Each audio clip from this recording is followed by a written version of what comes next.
What do you do when overnight a global pandemic plunges the organization you lead into uncertainty? Welcome to The Pivot. Hi, everybody. Welcome to The Pivot. I'm your host, Jen DeVore, Civic Impact Manager at the Economy League of Greater Philadelphia. Very excited about today's guest. We'll be talking to David Griffith of Episcopal Community Services, where he serves as Executive Director and Head Coach, which is a title I just absolutely love. ECS is a nonprofit that serves Philadelphians in many ways, including providing safe and stable housing, supporting young people in school and preparing them for the workforce, providing health support through nutrition and education, and gives adults real-life experience for personal growth and professional development.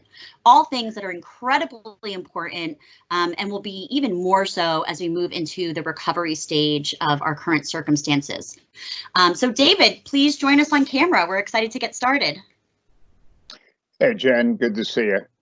Hi, David. Thank you so much for being on the show. I imagine with all the services that your organization provides that, there's a lot going on and a lot to think about as we move towards imagining the future.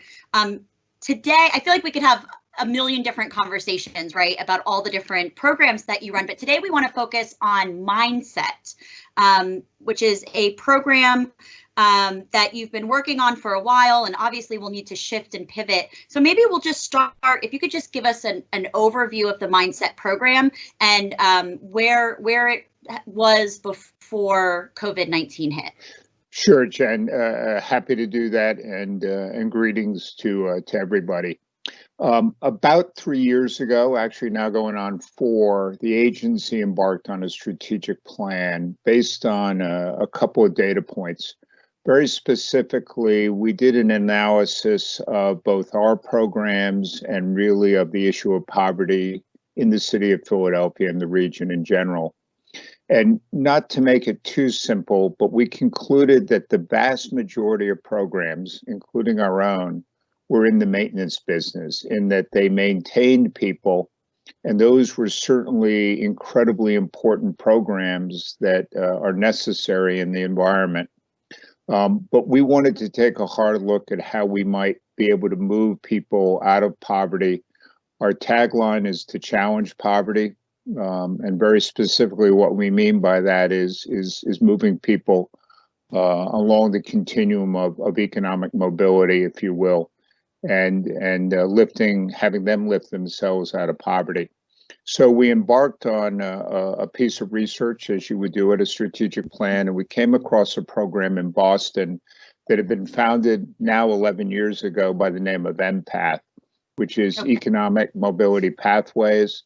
As we sit here today, there's 127 agencies around the country who have adopted the methodology, and it's based on the absolute best leading edge brain science that basically says when an individual is in deep crisis, which is certainly what poverty is, the ability to problem solve and cognitive function is darn near zero. And what they've determined, and we've been able to support with our data, is that as you coach people and you set goals, you meet where they are, you can lower the amount of crisis in an individual's life, and success starts to beget success. So Mindset has an efficacy of traditional case management efficacy in this kind of situation. Numbers are a little funny, but 30 to 40%, if you will, effective over a strategic period of time. Mindset and the science that it's based on is in the 70 to 80% range. So 3 years ago, we said we're going to adopt coaching throughout all our stability prevention programs, and we're going to create a transformation program that we've called Mindset, which is a dedicated program currently serving 30 individuals and growing as cohorts are added. And we're a year and a half in when COVID hit, and the early returns and the data strongly suggest that the methodology works. What's been interesting is we have a number of other agencies that we partnered with in the city, Habitat, Philabundance, PHMC, who have asked us to team with them and provide the coaching services. So we're in discussions with them on how to implement. We're working with the Dornsize Center up at Drexel. And so we were well underway when COVID hit. And how, walk me through what the cohorts experience. What are some of the program initiatives and goals at the end? Well, if there even is an end, right? Maybe I loved what you said about maintenance first movement, right? And how that relates. Well, the tool that is used is what's called the bridge, and that evaluates an individual across 5 different pillars of the bridge: housing and family stability, economic status as in employment, education, wellness, and, if you will, workforce development. And so financial skills, financial literacy, all those have an assessment point. So somebody in deep poverty would be on the lower end of the pillar, and somebody who is functioning. And the goal is to move people to a living wage with benefits. That's a long-term goal, but there's a lot of interim steps and goals along the way that we measure. We establish goals. They establish goals with the coach. The coach then works with them on strategies to achieve those. We have a number of specialists, either financial, workforce development, housing specialists, and opportunity development coaches as well, specialists. And those folks work for people to achieve goals. They meet on a regular basis. There are group activities. There's also individual activities. But we also provide financial incentives that as a goal is achieved, savings, it goes into a savings match. Because what we know is one of the big issues in the city is the benefits cliff. And what I mean by that is that for every dollar you earn above the poverty level, you lose $1.50 of benefits. And some of those cliff, like childcare is perhaps the best example. $27,000, a $4,000 benefit goes away. And so what COVID has really ripped off the Band-Aid is that people need assets to survive crisis. That was true before COVID. It's really true now. Yes. So that process works. And by the way, that same coaching of setting goals, providing incentives, meeting people where they are, working with them to lower the level of crisis so cognitive function increases. I can show you MRIs of people who have gone through this, and the brain actually gets healthier. And that data, by the way, it's been out there for 10 years. The methodology has been tuned. We're part of that Alliance network and the Empath network, and we feel very comfortable that the methodology works. So the other side of this thing is we have a very, very deep learning and evaluation group. We measure, we track, we tune, we adjust, and each cohort we've been able to adjust as we learn more and more about where people are. Yeah, I know. I thought I had turned it off. Sorry. That's all right. We're live here, right? So these things happen. I might have a child burst in the door any minute. That's all right. Well, if a large dog shows up, it's not mine. Yeah. But we'll go from there. So the of work that we're particularly interested in is that has absolutely changed the way we work with people. And what we did is we trained the entire agency, because sometimes the best coach might be the cook in the shelter, might be the security guard. You never know who is going to connect with an individual. So we literally trained the entire agency. And in our out of school time, what we did is we adopted a slightly different methodology under social and emotional learning. We touch 700 to 800 kids in our out of school time program. And where we'll shift is to their parents, which is right. That was the pivot we were in right as CV-19 hit. Yeah, no, and I think you mentioned, that these problems and these challenges have, and really the opportunities have always existed, but this crisis has just amplified everything. by volumes. And so I think that's an important part to make an important point to make.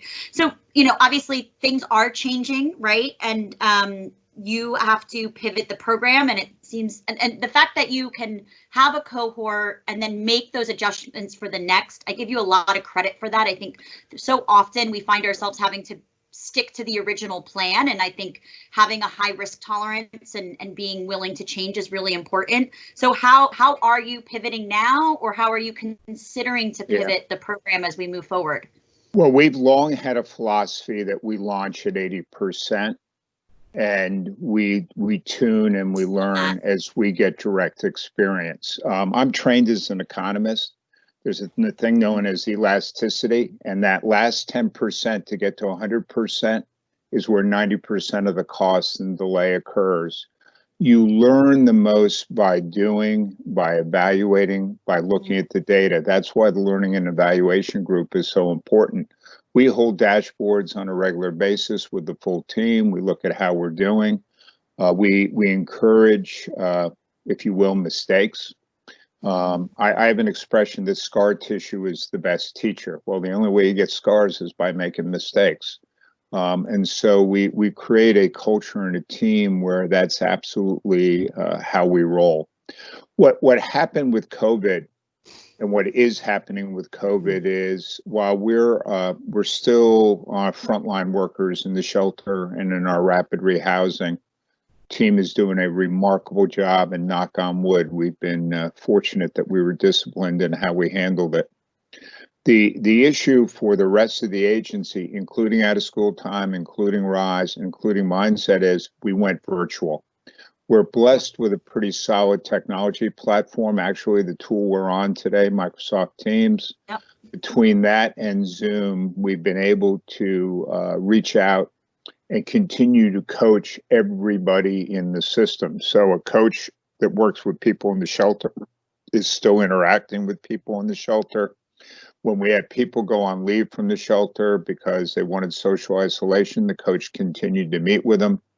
And in the case of Mindset, what we've learned is with smartphone technology, we've had to provide some technology where the circumstances made sense, but we have the ability to do that. We literally have pivoted to online coaching and real-time coaching. Now, what's happened is for our coaches is their hours have changed. This has never been a 9-to-5 job, but what we've had to think through is how to restructure hours. People are working from home.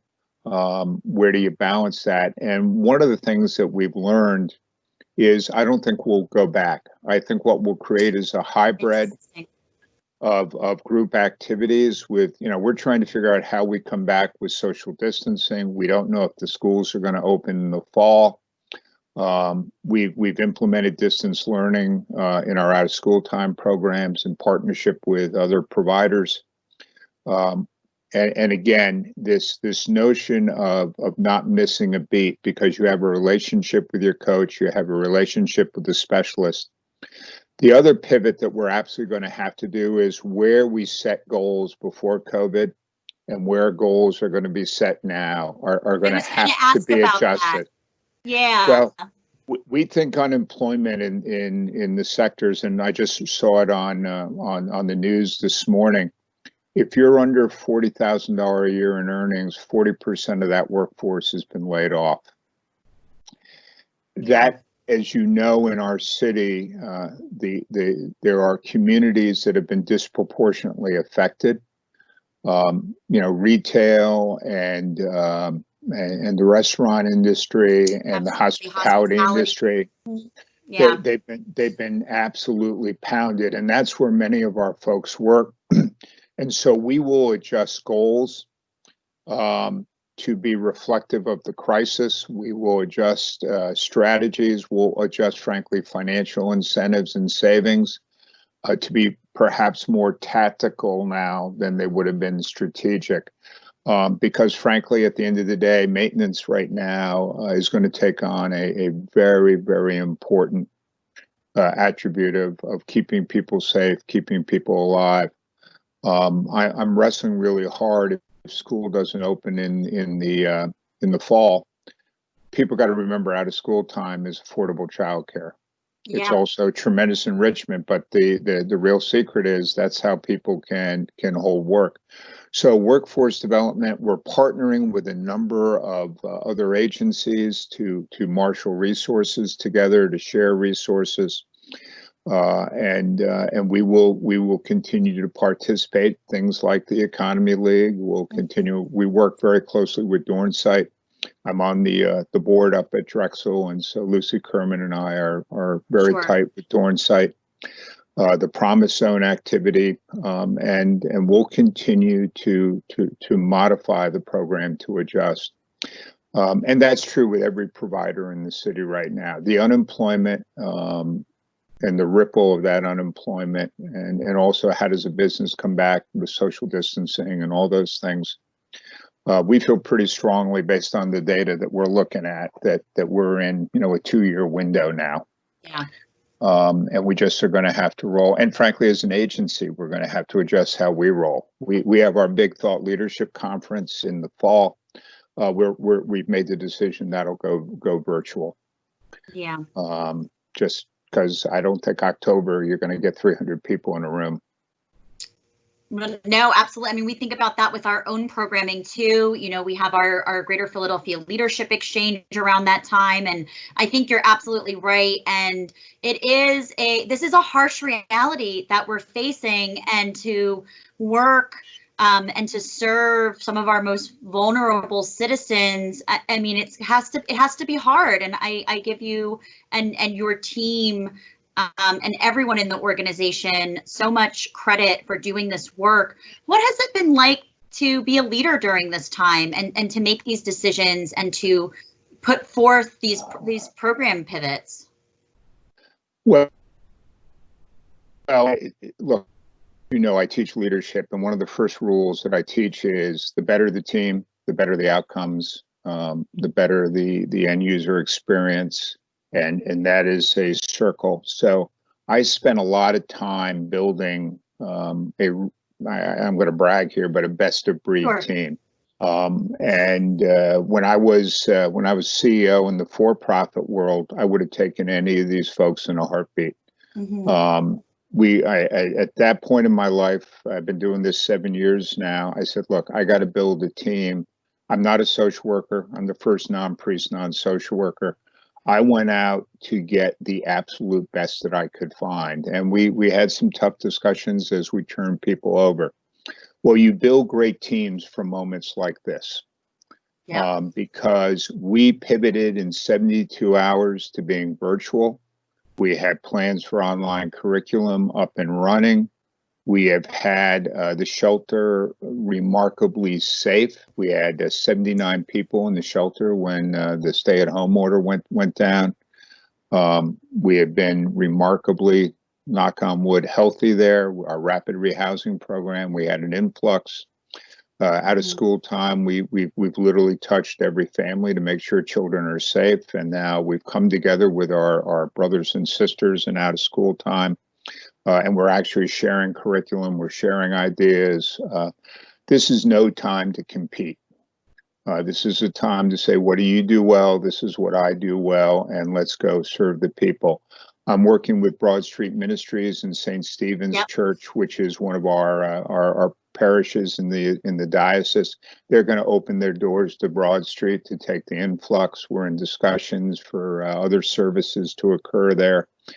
Right around the horn, but the team, to answer your question, is what has reacted. And what I do is my job is to be the head coach, and that's care and feeding of the team, making sure they have what they need.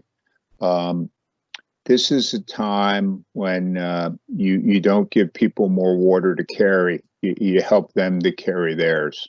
And so that's where I've spent a lot of my energy. We have what we call the 9-hat rule. And if I got to be filling out, I was filling out forms and applications, Saturday night because I have time. But it's really having great athletes, having relationships with partners. I will tell you, Roberta Cancelleri, Liz Hirsch in Office of Supportive Housing, I have their cell numbers. They call me, I call them. We've been able to really move very quickly and fast pass some decisions. Wally at DHS on out of school time, Cindy Figueroa. I mean, that team has. I think the benefit of coming out of this is, you know what, we're going to learn we're much stronger together, and we can get things done a whole lot quicker. And when we put bureaucracy on the side and focus on the people that we serve, we can do good things. And I've been here. I was just going to say, I've been hearing from other leaders too in these interviews. I mean, it just seems like Philadelphia leaders are truly rising to the occasion, coming together, putting egos and competition, as you said, aside, and the collaborations that we've been seeing across the region are phenomenal. And I think this conversation just continues to highlight that. Well, and it's the other important partner here is we have supporters and donors who have been magnificent in. I've gotten, I can't tell you the number of calls where I said, hey, I know I gave you a restricted gift. It's now unrestricted. What more do you need? I had one donor says, what do you need for St. Barnabas? Made a substantial gift. And the individual, who I'll remain anonymous, he said, give me the names of 3 other shelters that could use the same funding. Unbelievable. Gave them names of people we work with. They got the same check. Philadelphians are remarkable in going through. My fear is this is going to last longer than 90 days. And we're going to be, we have an inflection point here where we can either go back. I hate the term new normal, because there never was an old normal. I agree. So the op-ed article I wrote the other day, I said, look, it's real simple, guys. We are at a pivot point here where we either recognize that assets are important to carry people through. It is really about living wage and benefits.